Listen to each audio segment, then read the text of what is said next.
Hello, dog lovers. Welcome to Dear Dog Fanatic. I'm your host, Kirsten, but you can call me Kay. I am a dog mom of 3, and I run a virtual dog training company called the Canine Detective. The stories we'll be diving into today are from the RPG Horror Stories subreddit, so this will be interesting. Down the Reddit rabbit hole we go. So, just a disclaimer that I've not read through any of these stories today. It's just going to be a blind reaction. I read the titles to kind of get an idea, so we would have an interesting mix and hopefully end on a lighter note, but I may need to cut some after the fact because the amount of stories on the subreddit when I searched for dogs that were entitled DM killed my dog or players killed my dog or we were on a quest to kill 100 dogs was surprisingly frequent, and I'm already a little bit scared and we haven't even read the first story. So we'll see how this goes. The first story is from user Maddie Thing and is entitled The Damned Dog. The story starts, so I have been a DM, that's Dungeon Master for those who don't know. I decided to create a group of friends I had made while performing in musical theater, so we all kind of knew our senses of humor and our personalities to a degree. Cut to our first session. Mistake number 1. You always have a session 0. But I digress. So during their first session, they are traveling down the road to Waterdeep when they are attacked by bandits who steal some goods from a merchant that they're traveling with. Naturally, they understand that the plot hook is to go after the bandits. A couple of nature checks and some time traveling later, they come upon an abandoned manor. Going inside, they encounter a few of the bandits and combat ensues.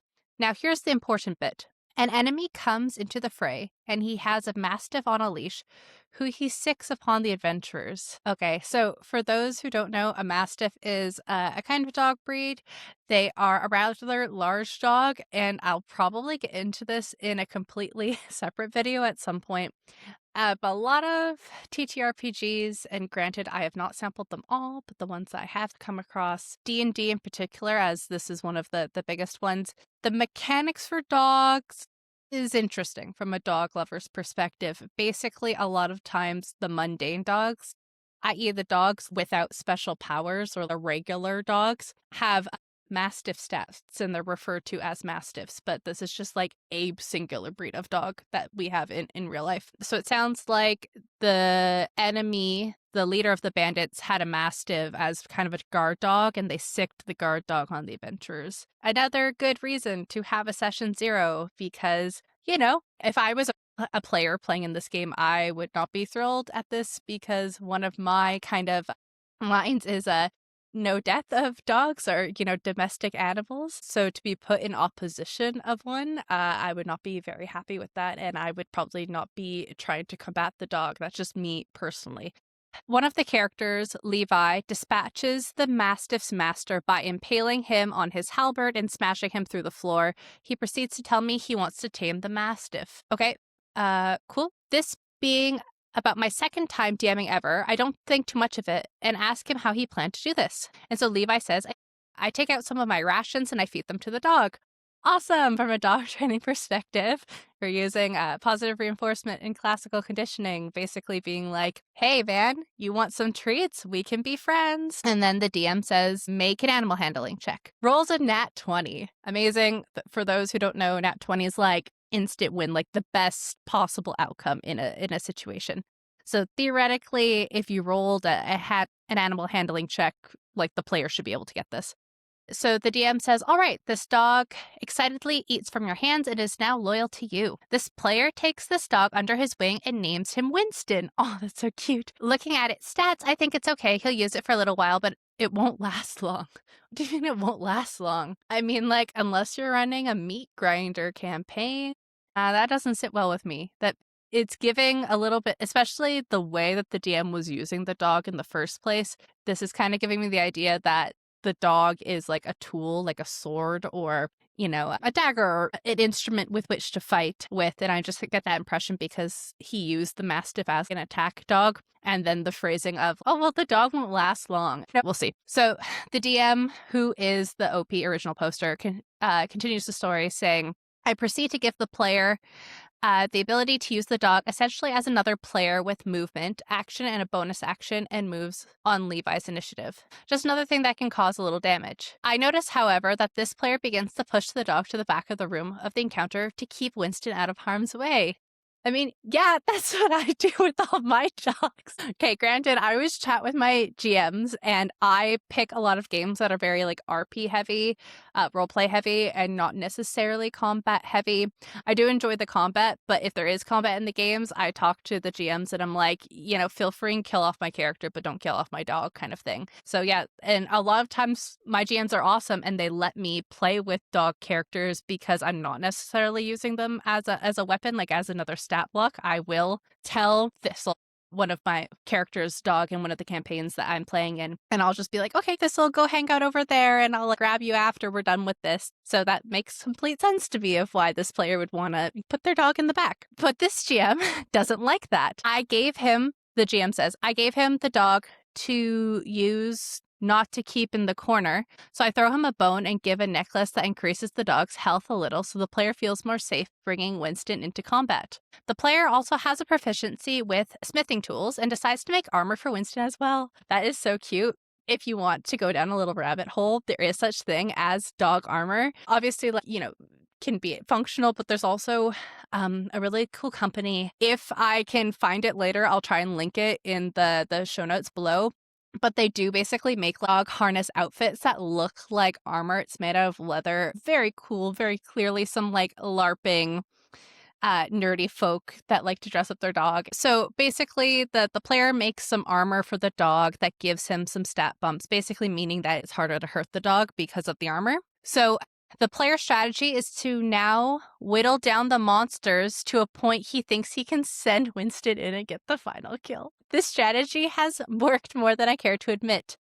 This Mastiff has done more kills than one of the other player characters. And the GM says, this player does this to annoy me, but I love my group, and I suppose this isn't really a horror story. I personally don't think it's a horror story. I just think you guys didn't have a session 0 and we're on the same page with the kind of campaign and dynamics that you're willing to do. Player safety is super important to me and a lot of the GMs and other players that I play with. And you want to know going into a game what the vibe is. This is anything from like swearing to how likely your character is to die off, any potential trigger content that you'll be warned about when it came up in a TV show or any other form of media.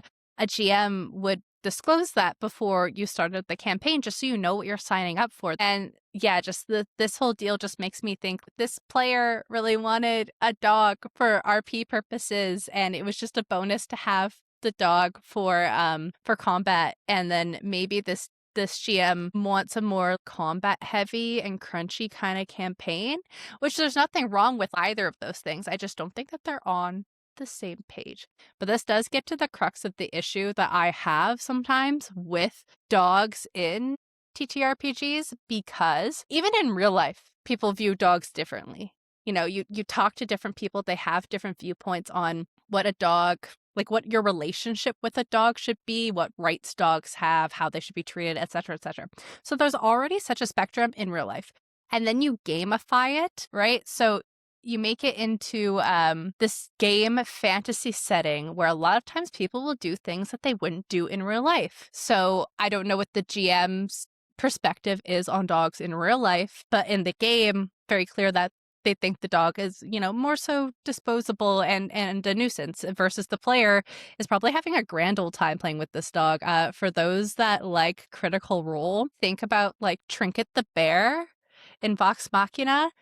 Vexalia gets a whole... People who know what they're talking about are going to be yelling at me. Apologies. But she has this like little pendant where her bear can go into for safekeeping. So that way, and the bear's name is Trinket, who also has armor. And Trinket is adorable. But this is what it is. A lot of times, especially people who decide to play like rangers or druids and, have a natural tendency to be able to speak with animals or to befriend animals. They don't want their animals to die. They won't willingly send their animal into a situation where they think that the animal can't handle it. So I don't know. This doesn't seem like a horror story to me. This just seems like a mismatch. But we're going to read some of the comments. So Nonsensical Niceties says, you let him keep the dog and you didn't expect him to want to keep the dog alive at all costs? Like, yeah, man, clearly someone has never seen or heard of John Wick. Dude, people stop watching movies when the dog dies. If you kill this dog just because you don't want it around, he will be pissed, and rightfully so. And some other players might be as well. Yeah. And to be honest, I wouldn't say they'd be in the wrong. Just let him have the dog, my dude, or give it a battle scar and have it retire to your party's base if they have one. And then someone replies to that saying, yeah, my group is the same way. Was worried about the first pet. A couple dozen sessions later, they have like 4 pets, one being a fully tamed owl bear with extra lightning powers. I'm very curious how that occurred. Never leaves the ship. This has made the encounter bounce so easy. Yeah, so again, really great compromise. And not always, but a lot. I can speak from my perspective and watching a lot of like actual plays, and especially, you know, bring up the likes of Critical Role. Or I think there are some good examples from Dimension 20 as well. They're just not popping to top of mind. Like, people want the pets for RP purposes, my man. You can't have a bear in real life. They would just want to be able to have Winnie the Pooh. Let him have Winnie the Pooh or Smokey the Bear. Whatever childhood dream caused this druid to want to have a bear, for an example. So if it is bothering you purely from an encounter standpoint, give them a home base. Give your character that little like locket where they can put their dog in. So that way, oh, fight time. Recall your Pokemon and bring back out Pikachu when the enemy is defeated. It's not that hard. And I'm just going to read a couple more comments here from Mad Academic. Super fun name. The lesson here is this. You've been the horror story all along, basically telling the GM, like, this GM is the problem. If you didn't want him to keep the dog, you could have just not had him roll a check and have the dog run off. Yeah, so this is the other thing, too. Most, like, good GMs know this, but we're just putting this out there anyway. Like, if you don't want something to happen, don't let your players roll for it. Just don't let things even be an option. Especially if you're going to try and railroad the players into something, just like make it easy on everybody and just don't have it be an issue. But the commenter continues, the bigger issue here is that you don't seem to grasp that as a DM, you have to be flexible. Players are going to do the unexpected, and your job is to be able to keep up. Your player keeping the dog and having this pet is clearly bringing them a lot of fun and enjoyment, while you're so bent out of shape over such minor details beyond me. Completely agree. Disco Dan Shu says, you want to know my honest opinion? You seem like kind of a control freak. I was getting that vibe. And it was something a deleted user had kind of referred to of, it's weird that you were set with the player not using the dog for combat purposes. So you purposely made it so you bumped the dog's stats so the player would use the dog in combat. And then you're complaining that the dog has more kills than some of the players. So I think OP's just looking for reasons to complain. So this next story is from a deleted user. Player distracted entire game with dogs and neighbors. Like the title says, signed up to do a level 0 funnel for Dungeon Crawl Classics on a server I belong to. So none of the players or the GM knew each other. We were all just looking for a game to get some time in on the system. Several of us were refugees from a certain popular system and we're just looking to learn by doing instead of learning by reading. Makes sense, and honestly, I think that is one of the better ways to learn how to play TTRPGs and like watching actual plays. Speaking as somebody who not migrated because I still play board games, but growing up, board games were really my big thing. It doesn't make sense to just read the rules and suddenly know how to play. You kind of need to do it concurrently, or at least that's been my experience. Also, the certain popular system, most likely Dungeons and Dragons. Story continues. This one guy comes in and acts as if he's an expert because he used to play Tunnels and Trolls, another system. He talks about how his group just decided to stop playing online. In the aftermath, I now wonder if that was just what they told him. Okay, so clearly this is about to be like a problem player. So the judge or game master in this system comes in and this guy goes, it's a female. It's a female. This might just be like the light dying behind my eyes. Okay. He makes a point of saying this multiple times. Yeah, no. If this was a player on my table as a GM, this one's getting booted. Everyone just ignores because we don't care what the gender is of someone we're playing with is. Yeah. because it doesn't matter. It really doesn't make a difference. Throughout the game, the guy proceeds to multiple times go away from the keyboard to deal with his dogs. Half the time, he doesn't put the voice chat on mute, and you can hear him yelling at his dogs and the dogs barking. Yeah, okay. So this is like common courtesy. This story was from 3 years ago, so they don't even get a pass because this was during the COVID era, not like prior. We know now how it works when we're on video calls online. Okay. We've gone through the remote work era, a lot of us. Some of us even had to finish up university in the age of COVID and remote learning. You mute yourself when you leave the video call, A. B, if you have dogs, as a responsible dog owner, the thing is, as much as possible, you potty or walk your dogs before the start of the call, like whatever you need to do. You give your dogs the bio breaks so that way they won't disturb the call. If they do for whatever reason, you apologize, you put yourself on mute, you deal with the dogs, you come back. This is like the respectful thing to do. And I, for myself, if I think that my dogs are going to be super disruptive for whatever reason, I will just have them hang out in their crates, like assuming that it's not like a potty issue, it's not what's going on. Sometimes next door neighbors, their dog barks and everyone's dog down the street barks and it's a whole thing. You do what you need to do. So I'm not loving how I think this guy treats his dogs either. But we digress. So then this player gets a phone call and we hear the first 20 seconds of his call and then until he realizes he should mute the chat. Yeah, so doesn't think about the barking dogs, but just thinks about the phone call. So then he comes back and tries to act like he was paying attention and proceeds to just screw stuff up the party is trying to accomplish. Yeah, like if you're not going to be able to play, the nice thing would just be gracefully to bow out. But just the way that the player was going about dealing with these things, it just doesn't sit well. And then, yeah, it's just being super disruptive. It's just not kind to the rest of the people at the table. And if you are actively detracting from other players' experiences, the graceful thing is to bow out and not waste everyone else's time. So the OP ends up like quitting after 3 hours of this, thanked the judge, the GM, for her time.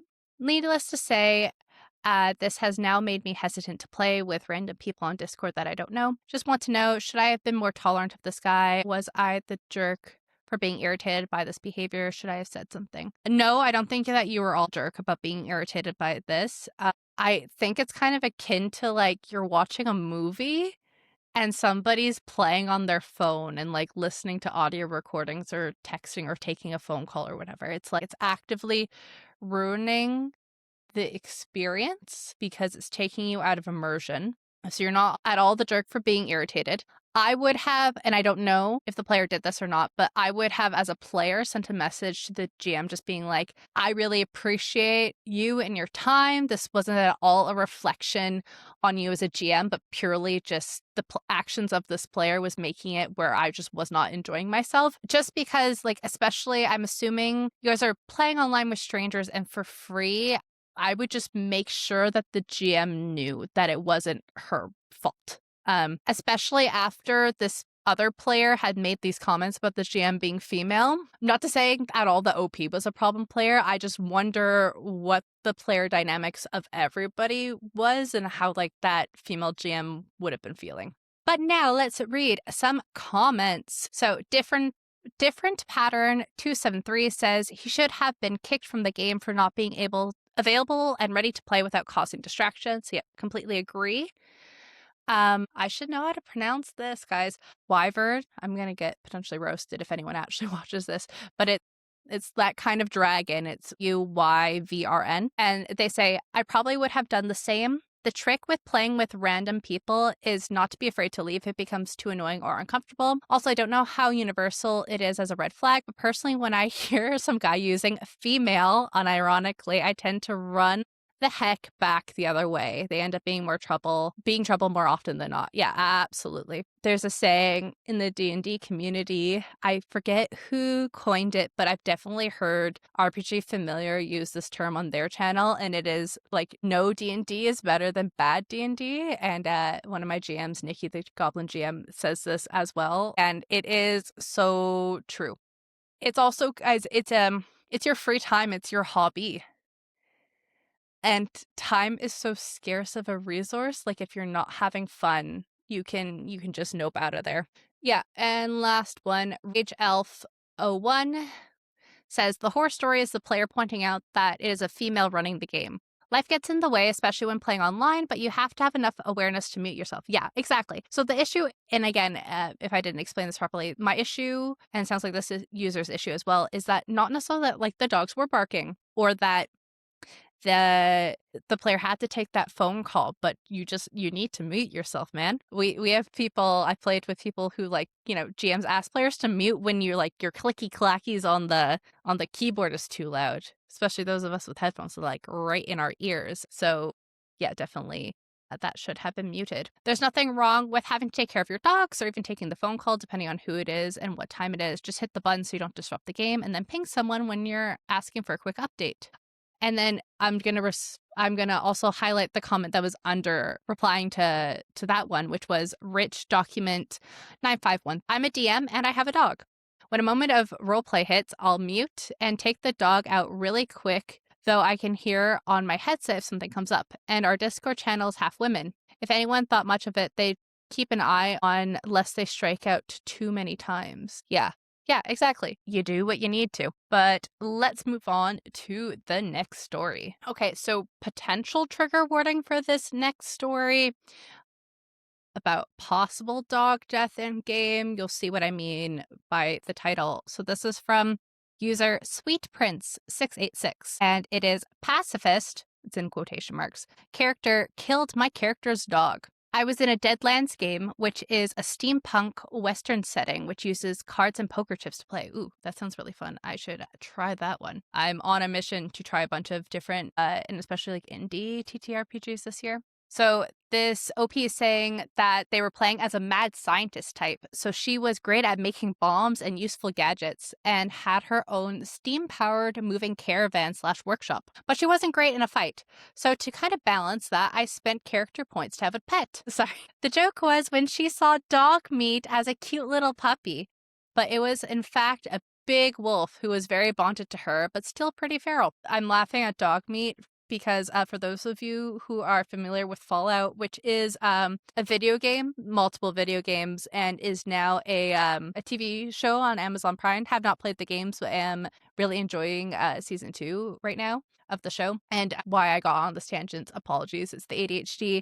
There is a dog character in the show, which I believe is based off of a character in the video games called Dogmeat. And in the show, I think it's a he in the show, but I think maybe played by a female dog. A Belgian Malinois named Dogmeat. So, back to the story. The pacifist character was a gunslinger type who was very religious and decided that he would be a Quaker. Yeah, let's just again, importance of A, session zeros. B, can we just make 2026 the year where we don't have real world religion in fantasy games? Yeah, it can be quite fun to have the religious element of things in games. It makes for some cool RP, some cool character builds, good fantasy story building. But I don't know. I think especially for a game setting which is already kind of fantastical, can we not just come up with a new religion? That might be a hot take, who knows? Let me know in the comments. If you've seen religion, real world religion done in TTRPG settings that wasn't offensive to said religion or background. Interesting. But back to it. So it looks like OP is actually a Quaker. And they explain, in case you don't know what that is, no, it's nothing to do with oats. It's a very liberal, chill, pacifist, Christian-ish religion. Yeah, Christian-ish is also funny. Side tangent is making me think I myself am Canadian. My partner, he's Irish. And one of the fun bits when we were first getting together was discussing how Christianity in our countries are two very different things. So this OP offered to talk to the gunslinger about it, but he still seemed to just want to play it as a judgmental zealot who just so happened to be a pacifist. Though he would still shoot things, but not to kill. So that was annoying, but whatever. The game got underway, and everyone seemed to be enjoying Dogmeat. Yeah. So this is what I was saying. And back in the first story, not even the dog characters are not just for the players that have the dog. All the other players like having the animal companions to interact with. It's fun. It's cute. We like Trinket from Vox Machina. You know, haven't gotten that far. Please, no spoilers. But in Mighty Nine, Caleb has the dead kitty cat. Everybody likes the cat. Did that count as a spoiler? Is it recent? How long does something need to be out before it's considered no longer a spoiler? Interesting question. Yeah. Because I'm like, for instance, side tangents of Critical Role. So they have obviously their actual plays that have been around for a really long time, and now they're making the adaptations into these animated series on Amazon Prime. So is talking about the actual play, what goes on, a spoiler for the TV show? I would think yes, just because I'm a major reader, and another one of my favorite shows, Bridgerton, is coming out soon, their new season. And I've read like all of Julia Quinn's books, so I've read the whole Bridgerton series. And I take care to not mention what I think is going to happen in this season because I know what happened in Benedict's story in the book. Sometimes things change. Yeah, I don't know. Let me know. But yeah, back to the story. Everyone was enjoying Dog Meat, which is this player's dog. A different Dandy character even got into a little bit of a silly dominant struggle with my wolf. Interesting. With things like Dog Meat piddling on his bedroll, so he tried to get him to wear a pink bow. It was silly. It was funny. Yeah, I wouldn't say it was a dominant struggle. That's a whole other thing. But Dog Meat and this other character had a tete-a-tete. Anyway, Dandy decided he should sleep in my wagon because it was warmer and more comfortable. Dogmeat was not having this, so when Dandy was asleep, he started pulling him out of the wagon by his trouser leg. This is when the pacifist, air quotes, decided to kick my dog full force in the head, trying to kill him. The GM even gave him a chance to only scare him or just do a bit of damage, but nope, this player was not having this. His justification was that the wolf was a menace and proved to be violent, so it should die. Luckily, in Deadlands, you can use poker chips in a couple of ways. They are essentially your experience points, but you can also use them to stack the deck in your favor to change the outcome of a roll. Me and all of the other players started spending our chips to save dog meat. Yeah, because it's not just OP. All the sane people in the party get attached to the player character's dogs. The pacifist doubled down by spending his own. Yeah, like at this point, the pacifist is just asking for his character, like the pacifist character, to get killed off. Like, now it's a player versus player issue. So OP's team won, so the kick didn't connect. Dogmeat dodged, and the Dandy woke up very confused. And the pacifist essentially rage quit. His character decided that we were all moral degenerates and couldn't stay with us, so mid-campaign quit. I am no longer friends with that player. Yeah, I wouldn't be either. No, I have no idea why he decided to do any of this. He was normally a GM, mostly perfectly fine. So this is even a bigger red flag. They're supposed to be like the safest person at the table, ideally. And this is how they act as a player. Not a good sign. But let's read some comments. So CMDR Satsuma says, I can't really speak to the rest of this, but this guy making a character based on a bad caricature of a real-world religion and one practiced by another player at the table raises so many red flags. Yeah, exactly. Clearly, this person seems rather antagonistic, like they're looking for a fight or they're looking to be offensive. There are stories like this, and especially on Reddit with the Am I the A-hole threads, where I'm really like, how can this person think that they're the good guy or think that they're not the a-hole? Canine Epigram says, yeah, the GM is also to blame for not handling the situation. The player should never have been allowed to create a caricature character based on any religion, let alone a religion of someone in the group.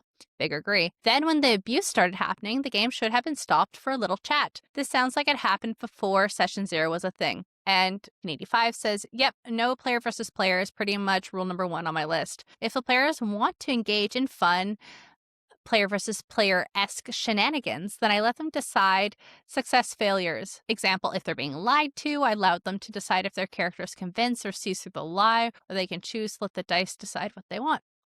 Tom's sense of dread says, I've been a GM for quite some years, and never have I ever allowed a player character to hurt another player character's pet. Yeah, man. Imagine if we substituted dog for like adopted child. It's very common for parties to just like adopt NPCs into the group. Players get very attached by NPCs. It's one of the ways that like GMs can raise the stakes of a game and like reward players is to give them like cool NPCs to play with, and it raises the stakes because the players care about the NPC's well-being, so it gives buy-in to the game. And yeah, Tom's sense of dread continues. Him trying to kick or kill your dog shouldn't be opposed by dice rolls or poker chips, but by a stern no, you don't. Or one-on-one talk about boundaries and what common etiquette rules you need to follow to be part of a game. Oh, okay, so OP replies to this and says, the GM was my boyfriend and this player was his good friend. Okay, so this is this is the problem. Sometimes, I mean, it depends who you surround yourself with. But on the one hand, sometimes it is actually nice playing with strangers online, especially if you get a good GM who uses safety tools, because everyone gets on the same wavelength real quick about like what is and isn't allowed in a game. But the OP continues that the player was the GM's friend, and I think this is a little bit of his not wanting to look like favoritism. I think meaning that like the OP's dog was the one, like the OP's character's dog was the one in danger. So I think that the OP saying that maybe like the GM didn't intervene so as not to seem to be favoring her, but by not intervening, it seemed like the GM was favoring the problem player. And like Velas, I think I think is how it is, response to that saying, if your boyfriend lets a friend play on an offensive and inaccurate caricature of your real life religion in the game he runs, you don't just have an RPG problem, you have a boyfriend problem. Yeah, and then OP right after that, ex-boyfriend. Very much ex-boyfriend. The story is a couple years old. And then someone well, I'll get to this in a second, but yeah, like absolutely so many red flags in here. And someone responds underneath this thread of, this is why the X card was invented. If you currently do not play with XN and O cards or like other kinds of safety tools, please go ahead and research them. I believe if we use safety tools, like most of the stories on this subreddit would probably not exist. So this next story is from user Soldier and Sheba. And I picked this just because I like the username. For those who don't know, Shibas are a breed of dogs. They come from Japan, and you probably know what they look like, even if you don't think that you do. They're like the Dogecoin dogs. This has a violence warning in this story. Player tried to hurt the dog. I'm going to skip over some of the info about like the game itself and get right into the story. Sorry, I just need to pop a Ricola. I got sick like 2 weeks ago, and ever since COVID, my voice goes away whenever I get sick. And so while my voice is back, it sometimes gets wonky. So the story, a bit of a background information from the DM. The OP is the DM in the situation. They use a very lighthearted, exploration-based one-shot when introducing new players to the game. It's set in my homebrew village of Connemara, which is loosely based on the scenic touristy town of Connemara in Ireland. So that's fun. Okay, cool. I am actually going to put that in my browser to look up later because I'm moving to Ireland next year, and so I'm building a not next year, this year, it's 2026, later this year. So I'm building a little like, I guess, wish list for places to go visit in my new country once we move. So this setting is home to face shenanigans and pranks, not heinous combat encounters. I do this specifically so newer players can feel out the mechanics of a game before leaping into danger. Sure, I throw some spiders, goblins, bandits, crawling hands. I'm thinking like Thing from Wednesday. And simple stuff like that in the mix, but nothing too tricky or monstrous, and I telegraph everything pretty well. Now onto the story. The party hops off the ship that brought them to Connemara. I am sure, like, I'm going to read this later. My fiance is going to look at me dead in the face and say that I'm pronouncing this wrong. So they get off the ship from Connemara, and they are met with a variety of hooks, which I explain in careful detail. So the party sees a mysterious girl singing a song jump off the docks and disappear into the water. They see two tiefling carriage drivers beckoning them over. They see a lighthouse blinking a peculiar pattern in the distance, and they see a man standing next to a dog taking in the sights. And if you've made it all the way to this story, you already know that if I was a player, that's the one I would choose to explore first. Yep, okay, so the party approaches the man and the dog. The man introduces himself as Masakaze, Masocase? Okay, I'm like trying to do this in an Irish accent. I like my fiance's accent in my head, and I'm like, I don't know if that is an Irish name or not. But anyway, so Masakaze says he just arrived as well and politely offers to travel with them. I use this guy as a guide to help new players, and if players fumble or become overwhelmed, he'll gently suggest a few options. Apologies, our broadcast is interrupted by Snoot, so I'm going to... Don't knock over the mic, honey. I'm going to pet Velma while I continue reading this story. Yeah, so the NPC is basically a guide that the GM uses to help new players. If the players fumble or become overwhelmed, he'll gently suggest a few options. Kyle, which I'm assuming is the name of one of the players, gets suspicious of this NPC, and I guess he tries to look badass in front of his girlfriend and stated he'd like his character to kick the man's dog. Yeah, because every girl ever thinks the dude is so cool and strong if you're going around kicking dogs. Like, what? So the GM, OP, was taken aback by this, and they decide to describe how the dog looked before he set this course of action in stone. The dog appears to be about 40 pounds, roughly the size of an Akita, with a thick red coat of fur and an attentive look on their face with perky ears and a curled tail. They do not appear to be hostile. The GM very gently offering the player an opportunity to back the heck off and don't kick the dog. So then OP asks Kyle, are you sure you want to kick Masakaze's dog? Kyle confirmed his choice and sealed his fate. I have a stat block for the dog, named Ryu. Ryu is a slightly modified blink dog. Oh, fun. Okay.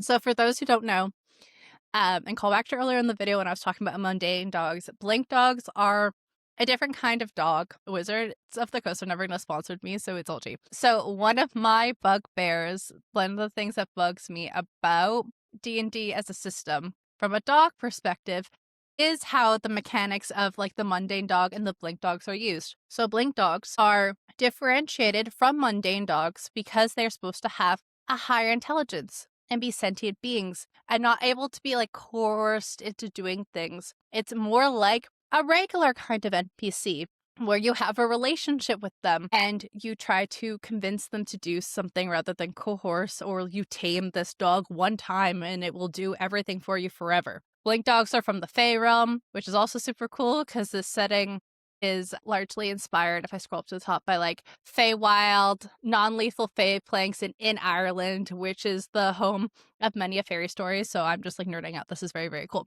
Yeah.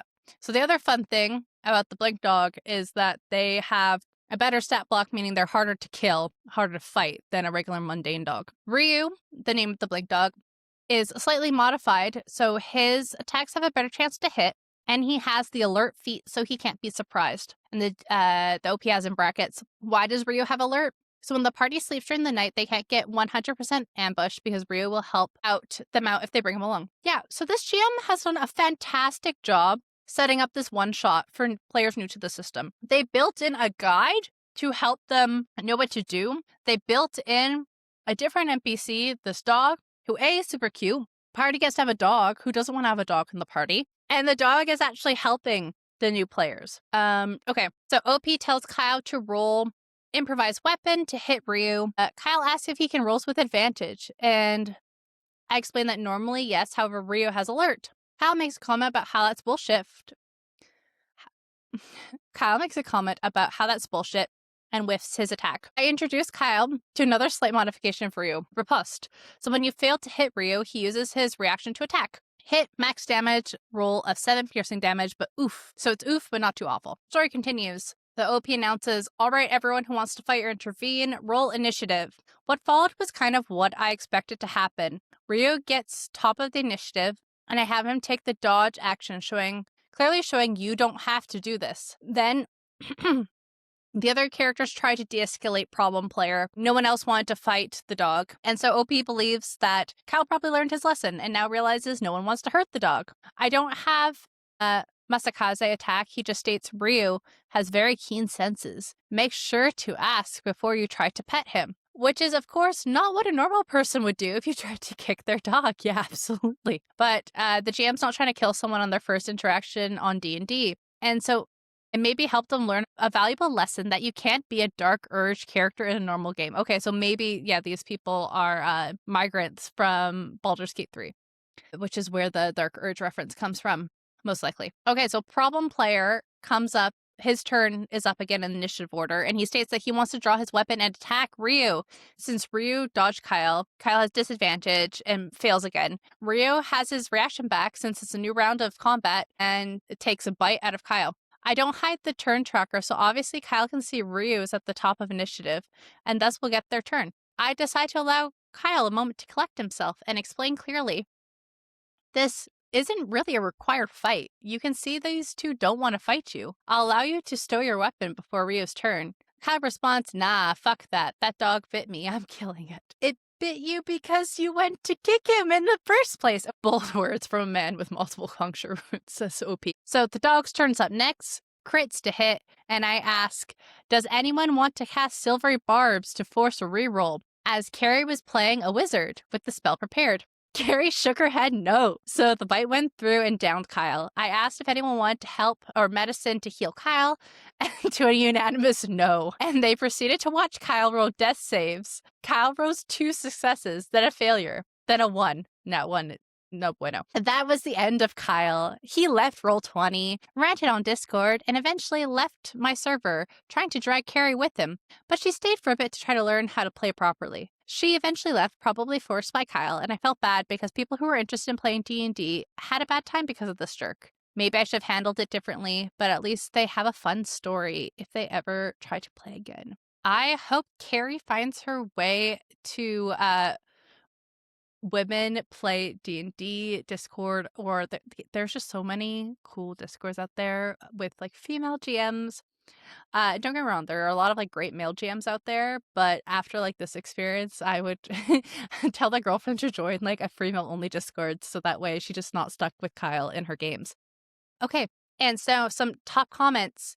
Fly in, Brian. 2001 says, you gave him more warnings than I would have. And OP says, I try to show Jedi levels of patience with new players and ensure that they understand their actions will have consequences. But I agree, if these were experienced players, full send, no mercy. And Shoddy Problem 6969 says, one of the first things I do in newbie campaigns is to have them encounter a bear that is not hostile and is just eating honey from a hive in a clearing. Very often, one of the brand new players will try to fight the bear. Hey, there is a thing. We should fight it, right? The honey must be important. And guess what?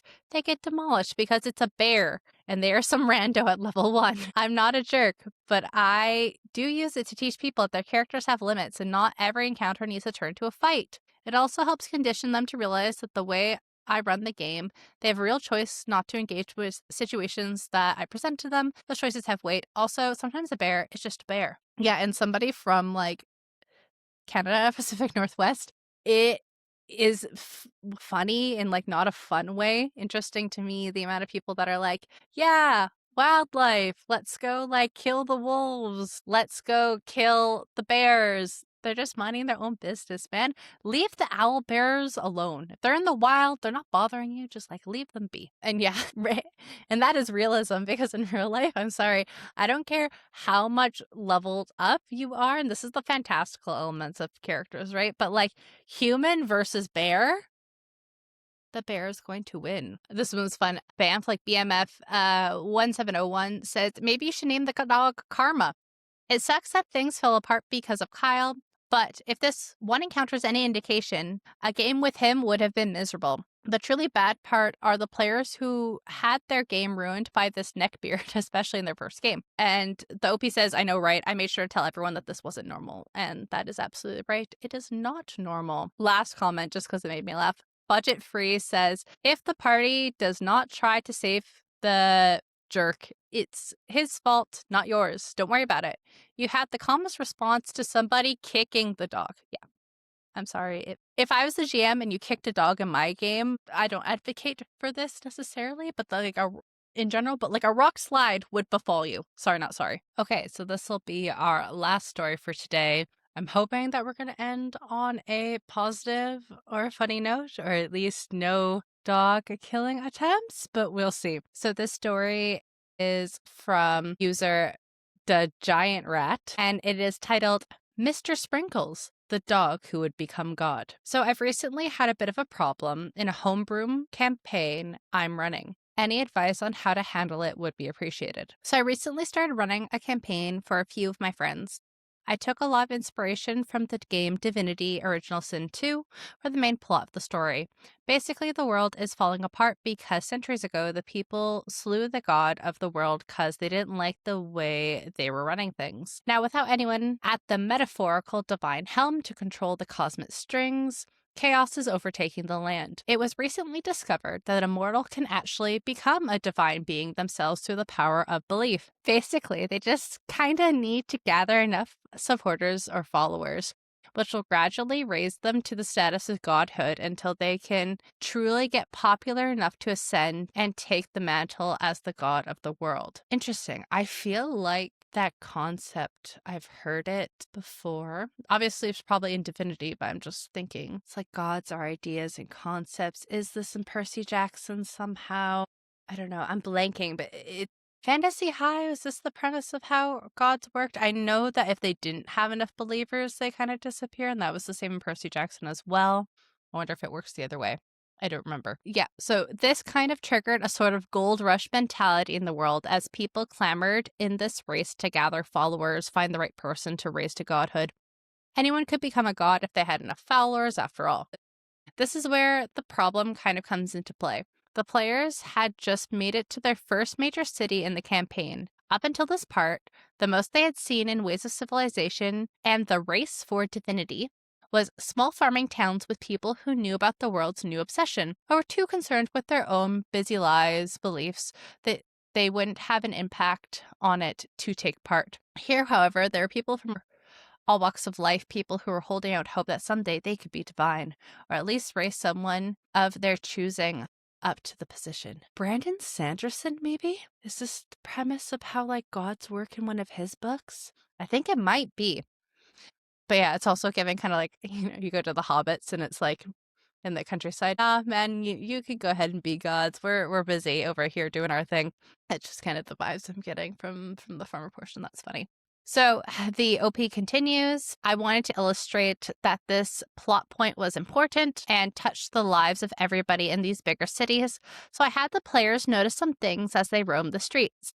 A nobleman being carried through the streets on a palanquin, his worshippers desperately trying to gain his favor as they walked, posters and signs advertising individuals for divinity, their follower accounts post below their names, social media IRL, and an old homeless man with a puppy ranting and raving in the middle of the street about how his dog, Mr. Sprinkles, would be a holy dog, the perfect candidate for godhood. Okay, this we can get behind. Now, this last guy I added partly as a little joke, just a random and strange NPC for the characters to briefly interact with or just walk by. But I also put him in to help illustrate that everyone here was getting into this whole god rush craze, even people who realistically wouldn't really have a ghost of a chance. And even without proceeding, I know that this is where the GM went wrong. If you add a silly little guy to your campaign, your characters are going to want to adopt or interact with the silly little guy.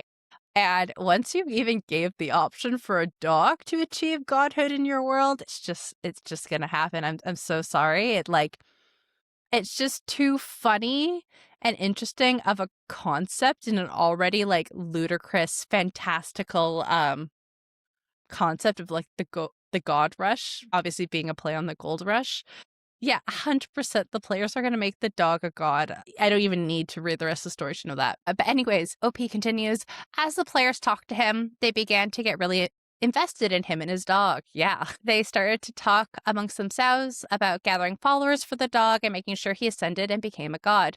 I thought they were just joking around at first, but soon began to realize that they were serious. Okay, I wonder if the GM himself has had a dog or ever talked to somebody who's really into their dog. Do you know what one of the most common things is like, I wish my dog would live forever, or I can't believe they only live like 12 to 15 years or et cetera, et cetera. You gave the option for a dog to be immortal in your game. People are going to choose to help the dog achieve immortality. It's just how it's going to go. So the players spent the rest of the session going around to random people and evangelizing for Mr. Sprinkles. Awesome. Just also such an awesome name for the dog. They went to taverns and spoke to the tables, trying to convert them until they were kicked out.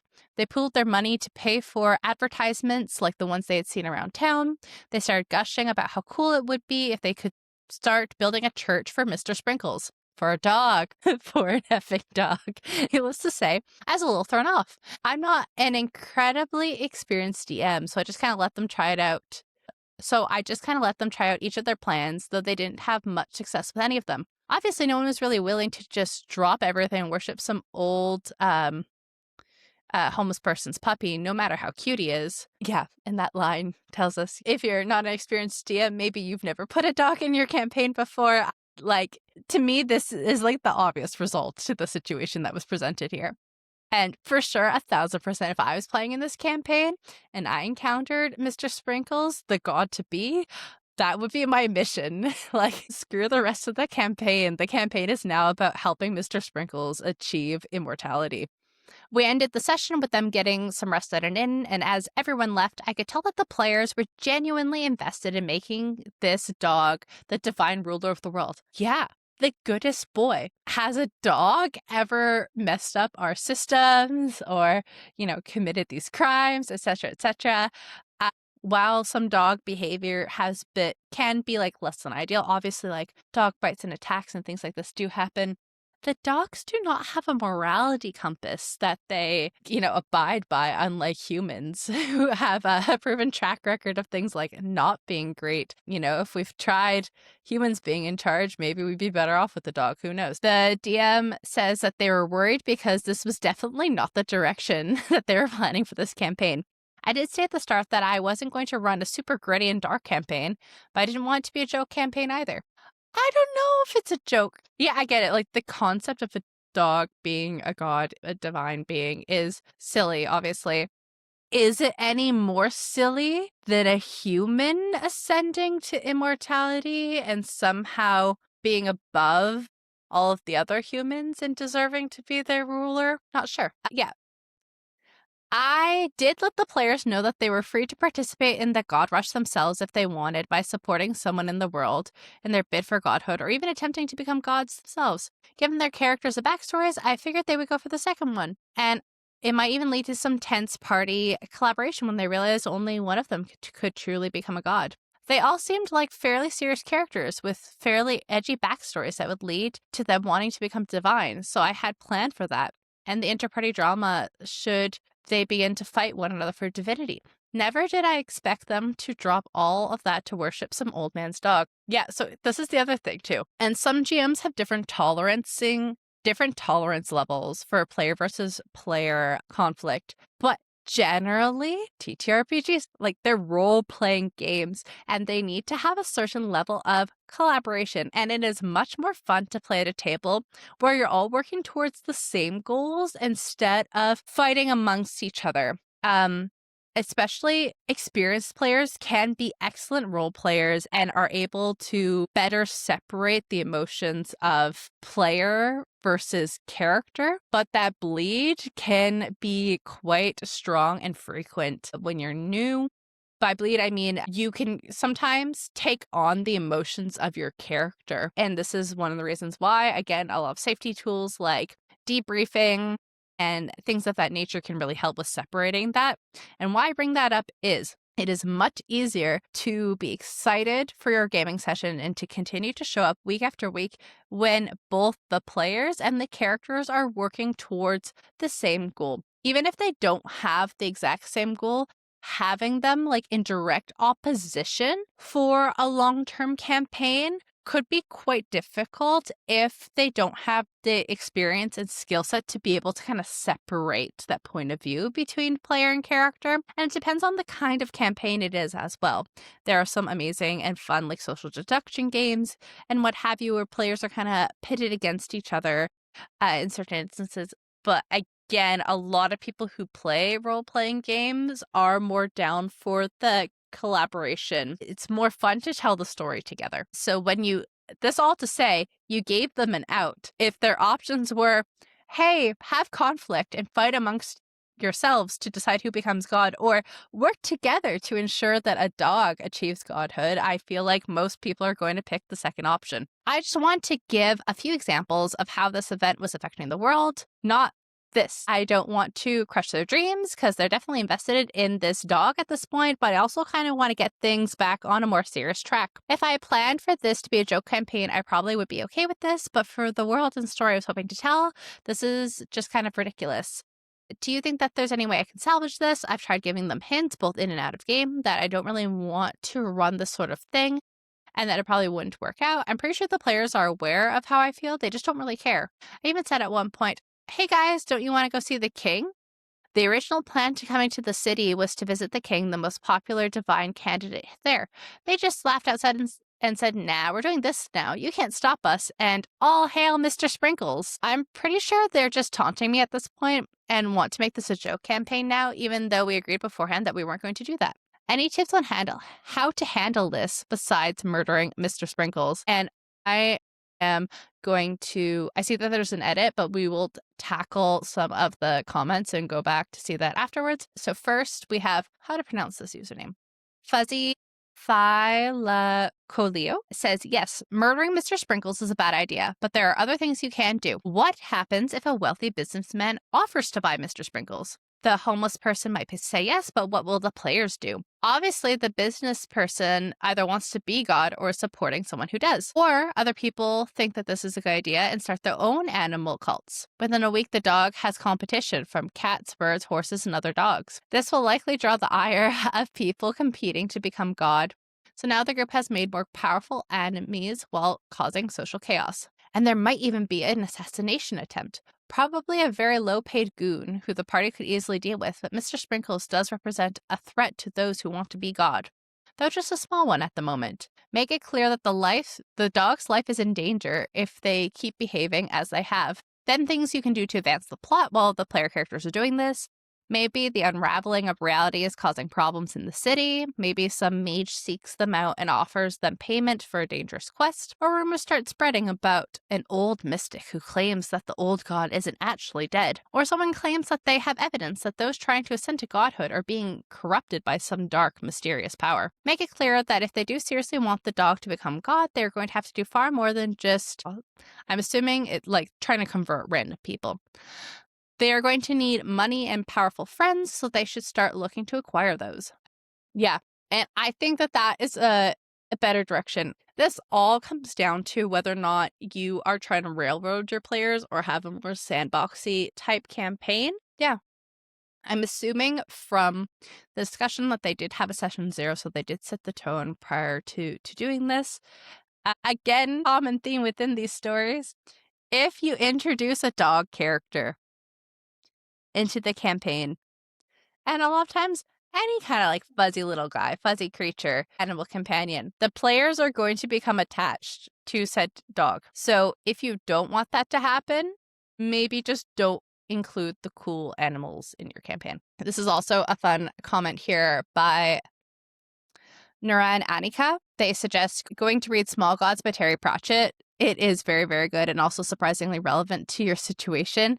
Yeah, Terry Pratchett is excellent. His Discworld series is amazing. If you have not read it, I highly recommend, especially jams and people in the fantasy space. It's always good to get that inspiration. They continue develop both Mr. Sprinkles and his owner as characters. The latter is easier to do so since he's a human. For the former, perhaps you could say that the character's devotion to Mr. Sprinkles has made him a kind of group familiar, so they can communicate with him, and he gets an intelligent bump up to the point of basic sapience. Make them care about these characters, not because cute doggo, but because of who they are themselves. You can even add in a theme that they're imparting their principles onto Mr. Sprinkles. They're shaping the nature of their potential future deity with their actions. Yeah, I have no notes. That again, these are all super creative ideas. I think I've seen in places before, like GM workshops where they can like discuss these things with each other. And I think that is it. I think this GM is a bit newer, and this is kind of the first kind of wrench that the players threw at them. And I think, just brainstorming with some other GMs, clearly they're coming up with some really great ideas. But this whole saga really reminds me of, I'm going to pull this up before I forget, but I think it's called Chaotic Stupid Forever. Yeah, Chaotic Stupid Forever from Twisted Game Songs. Very good. Go have a listen. But basically, this idea that generally a lot of times players will pick the more chaotic or fun option because it's something that they don't get to do in real life. So it leads into the fantasy escapism of it all. Neuroceline says, I understand that you've decided not to kill the dog. This is good, but I do want to reemphasize something. Seriously, don't. Never kill the party's beloved NPC mascot or adorable morality pet unless there's a super good plot reason and are prepared for the consequences, so don't murder the dog. Why? Well, have you ever seen John Wick? You know, that movie about the former assassin that unleashes absolute hell on the criminals that killed his dog?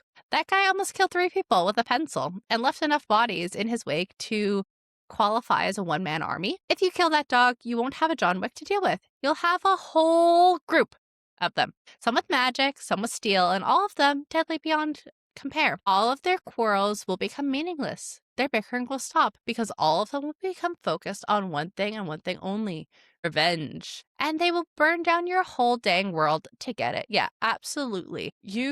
By murdering this dog, you would create a murder. And, you think the plot is being derailed by players trying to like make a new deity, which is the purpose of this campaign. And that deity in this case just so happens to be a dog. It will become even more derailed if you get rid of this dog, because now the dog has achieved like sainthood, martyrdom, and no longer will they be focused on becoming gods themselves or creating a god. They are going to just burn the whole thing down. And they just conclude with, a game this may be, but players do get attached to the world and the characters in their campaigns. I've seen players that have derailed games before, but there's nothing that compares to when they are motivated by justified rage. An entire party seeking revenge is a terrifying thing that only stories on the subreddit can really compare to in terms of RPG terror. Yeah, and I think that's a good comment to end off on. We have an edit from OP. Thank you for all of your fantastic advice. I think I was just initially so struck at the ridiculousness and unexpectedness of the situation that I didn't think about what could be done with it. And to that, my inexperience in improvisation as a GM, I guess I was just kind of getting mad at my players for not doing what I wanted them to.